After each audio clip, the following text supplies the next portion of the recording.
Foley's story began to break on the night of September 28th, exploding the following day. Many people may not have noticed a bill passed by the Senate that night. Our third story in the countdown tonight, the Military Commissions Act of 2006, and what it does to something called habeas corpus. And before we reduce the very term habeas corpus to something vaguely recalled as sounding kind of like the cornerstone of freedom, or maybe kind of like a character from Harry Potter, we thought a countdown special investigation was in order. Congress passed the Military Commissions Act to give Mr. Bush the power to deal effectively with America's enemies, those who seek to harm the country. He has been very clear about who he thinks that is. For people to leak that program and for a newspaper to publish it does great harm to the United States of America. The fact that we're discussing this program is helping the enemy. So the president said it was urgent that Congress send him this bill as quickly as possible, not for the politics of next month's elections, but for America. The need for this legislation is urgent.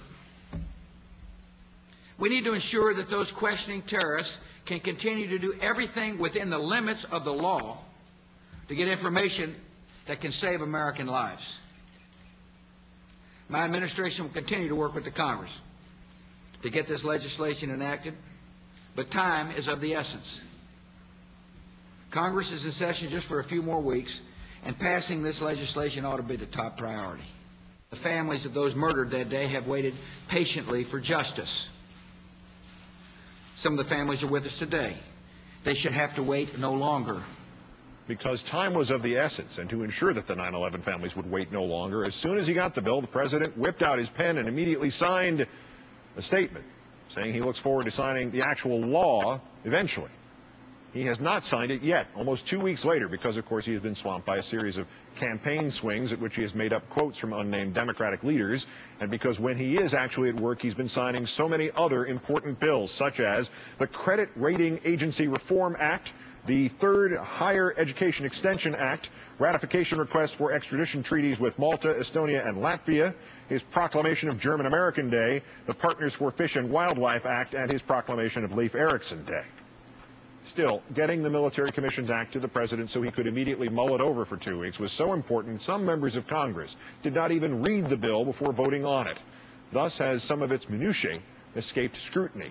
One bit of trivia that caught our eye was the elimination of habeas corpus, which apparently used to be the right of anyone who's tossed in prison to appear in court and say, hey, why am I in prison? Why does habeas corpus hate America? And how is it so bad for us?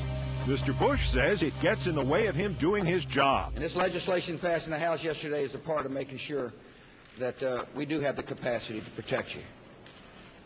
Our most solemn job is the security of this country.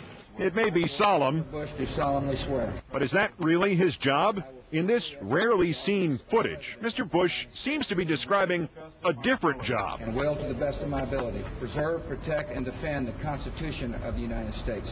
Countdown has obtained a copy of this Constitution of the United States, and sources tell us it was originally sneaked through the Constitutional Convention and state ratification in order to establish America's fundamental legal principles.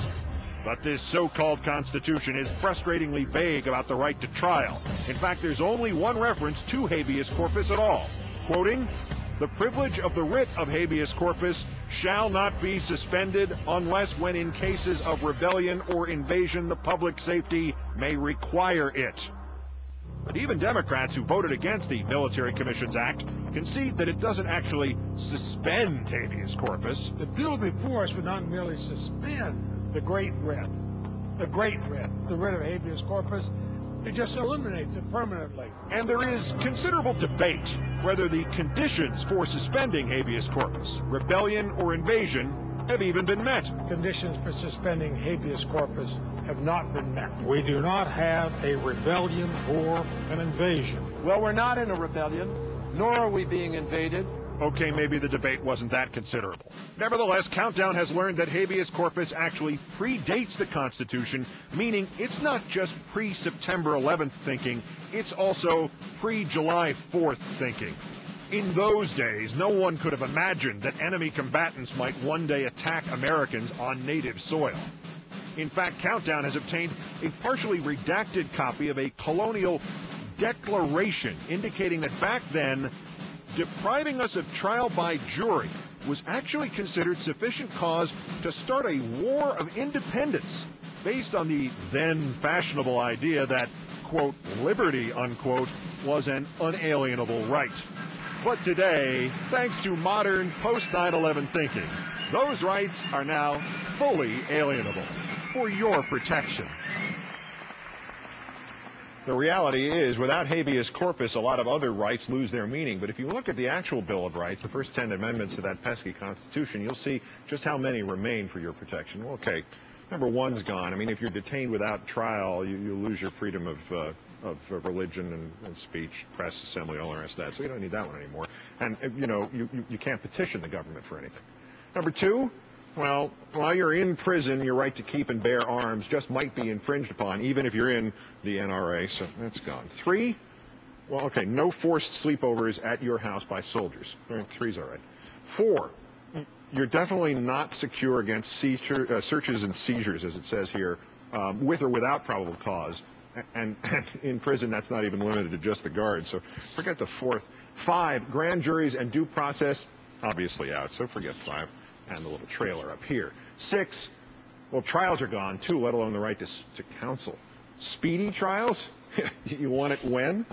Seven, well, this is about, well, I thought we just covered trials and juries earlier, so forget the seventh. Eight, bail. Well, bail's kind of a moot point, isn't it? And nine, other rights retained by the people. Well, you know, if you can name them during your waterboarding, we'll consider them. 10, powers not delegated to the United States federal government. Well, they seem to have ended up there anyway. So as you can see, even without habeas corpus, at least 1/10 of the Bill of Rights, I guess that's the Bill of Right now, remains virtually intact. Number 3 is still safe. We can rest easy knowing that we will never, ever have to quarter soldiers in our homes as long as the Third Amendment still stands strong. The President can just take care of that with a signing statement.